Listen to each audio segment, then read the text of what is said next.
The vault door is already open when the alarm finally realizes it has been betrayed. Red lights bleeding across concrete walls while 9 men freeze in place, their gloves soaked with sweat and metal dust. $9 million stacked behind them in neat, impossible towers like a monument to American greed, and somewhere above their heads in a quiet California suburb. Families are asleep, unaware that the largest bank robbery in U.S. history is happening directly beneath their feet. This is not the beginning of the story. This is the middle of it. Before we go any further, tell me where you are watching from and if you love stories where real people pull off unreal crimes. Subscribe to ScamSphere, because the detail I am holding back right now is the one that made this robbery legendary. 3 months earlier, the town of Laguna Niguel, California, was still pretending to be innocent. Built in the image of suburban perfection, it had manicured lawns, polite neighbors, and a brand new United California Bank branch that looked more like a community center than a financial fortress. Beneath that building, however, lay a vulnerability so obvious it almost felt like an invitation. The vault was underground, accessible from below, and surrounded by earth instead of reinforced steel. No armed guards, no motion sensors below the foundation. Just concrete, dirt, and overconfidence. The kind of mistake banks make when they believe crime only happens in other places. The man who noticed this first was Emil Dencio, a professional burglar with a reputation for patience and precision. Dencio was not loud, flashy, or reckless. He was methodical. He believed crime was a craft, not a rush. When he examined the bank's layout, he did not see a building. He saw a puzzle begging to be solved. He assembled a crew the way a surgeon assembles an operating team. Each man had a role. Each role had a purpose. No amateurs, no loose mouths, and most importantly, no improvisation. They rented a small house directly behind the bank. To the neighbors, they were just another group of men fixing up a property. Tools came and went. Noise happened during reasonable hours. Nothing suspicious. Inside that house, however, a second world was forming. The garage became a command center. Blueprints were studied obsessively. Measurements were taken again and again until the men could visualize the underground space with their eyes closed. They were not robbing a bank. They were constructing an underground highway to its heart. The digging began slowly, painfully slowly. The tunnel had to be silent, precise, and invisible. They worked in shifts, hauling dirt out in small amounts so no one would notice. Dirt was scattered across yards, dumped discreetly, mixed into landscaping projects. Every foot forward meant another calculation. Airflow, structural integrity, time. This was not desperation. This was discipline. They knew one collapse, one noise complaint, one careless mistake would end everything. Weeks turned into months. The tunnel grew longer, deeper, closer. Sweat soaked through clothes, hands blistered. Backs screamed. And still they kept going, because this was not just money waiting on the other side.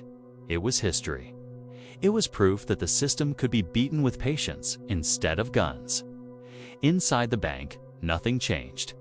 Employees came and went. Deposits were logged. Cash accumulated. By early March 1972, the vault contained over $9 million in cash, much of it belonging to wealthy Orange County clients and local businesses. No one suspected that directly beneath that money, men were crawling through darkness, counting inches like prisoners planning an escape. The night of the robbery was chosen carefully. A weekend, fewer people, slower response times. The crew entered the tunnel quietly, their movements practiced, almost calm. This was the moment every rehearsal had been leading toward. When they finally broke through into the vault floor, there was no cheering, no celebration, just work. Boxes were opened, cash was inspected quickly, then stacked. Jewelry and valuables were separated.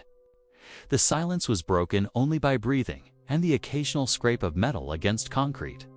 Then the alarm triggered.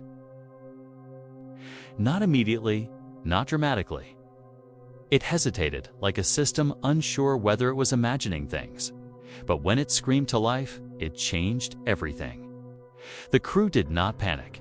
They had planned for this. They accelerated, not chaotically, but decisively. Bags were filled. Boxes were moved. Every second mattered now, and they knew it. Above ground, police were notified. Response units began moving. Below ground, 9 men continued lifting millions in cash through a hole that was never supposed to exist. This is where the story usually stops being real. This is where movies introduce gunfire, shouting, mistakes. None of that happened. The crew exited the way they came, sealing the tunnel behind them as best they could, disappearing back into suburbia like ghosts who had never been there. By the time authorities fully understood what had happened, the vault was empty. $9 million gone. No suspects, no witnesses. No alarms that told a complete story. Just a hole in the floor and a realization that someone had out-hot them at every step. The FBI descended on Laguna Niguel with intensity bordering on embarrassment. This was not supposed to happen in 1972. This was not supposed to happen without violence. And it was definitely not supposed to happen without leaving a trail. But slowly, details began to surface. A rented house, unusual renovations, a garage that smelled like earth. The investigation turned from confusion into obsession. What law enforcement did not know yet was that the robbery itself was only half the danger. Because stealing $9 million is one thing. Surviving after stealing $9 million is something else entirely. Money like that attracts attention. Fear, greed, betrayal. And in the shadows around this crew, people were already talking too much, spending too fast, and trusting the wrong friends. The perfect crime had been executed. Now came the part where perfection begins to rot, and the detail I am still holding back. It is not about how they broke in. It is about who broke first. The problem with stealing $9 million is not getting away with it.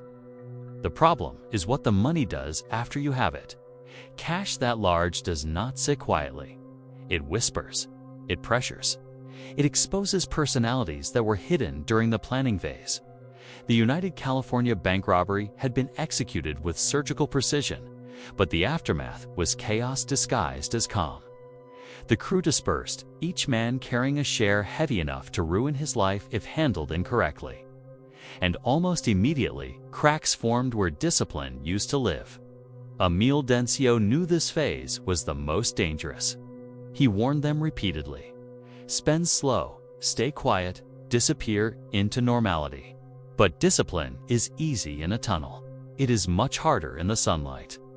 Some of the men could not resist the temptation to feel rich. New cars appeared. Cash purchases raised eyebrows. Conversations grew looser. Confidence turned into arrogance.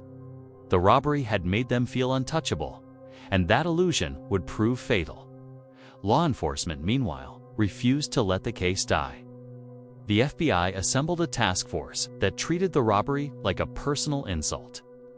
This was not just theft. It was an embarrassment to the banking system and to federal authority. Investigators retraced every inch of the neighborhood, eventually discovering the rented house behind the bank. The tunnel was found. Measurements were taken. Soil samples were analyzed. The conclusion was terrifyingly simple. This was not luck. This was expertise. Attention turned to professional burglars known for underground work. Dencio's name surfaced quietly at first, then louder. He had a history. He had the skill set. He had associates who suddenly seemed a little too comfortable. Surveillance began. Phones were monitored. Friends were questioned. Pressure increased, slowly and deliberately, the way federal agencies prefer to operate. The first real collapse came not from technology, but from human weakness. One member of the crew, struggling to manage his sudden wealth without attracting attention, began confiding in people he trusted. Unfortunately, trust does not survive $9 million. Word traveled. Rumors reached ears that should never have heard them. The FBI did not need a confession yet. They needed friction, and friction was everywhere. By 1973, arrests began.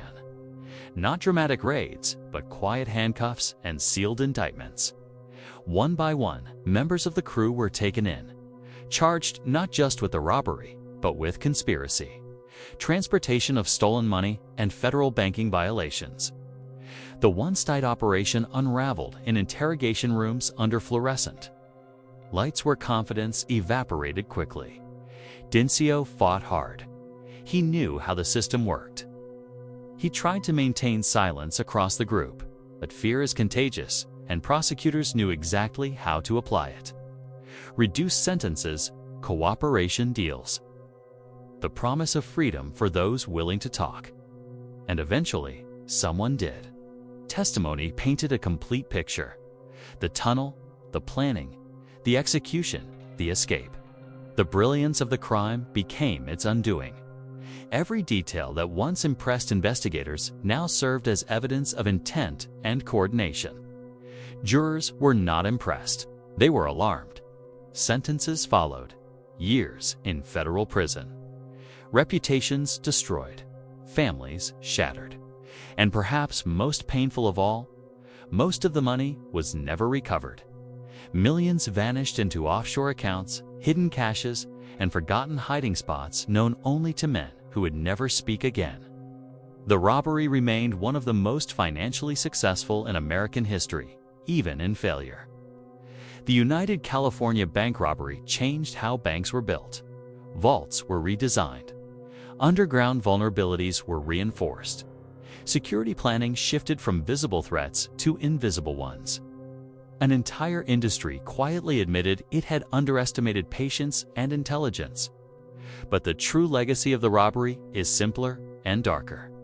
It proved that the biggest crimes are not always loud. They do not always involve guns. Sometimes they involve blueprints, dirt, silence, and men who believe discipline will protect them forever. It did not.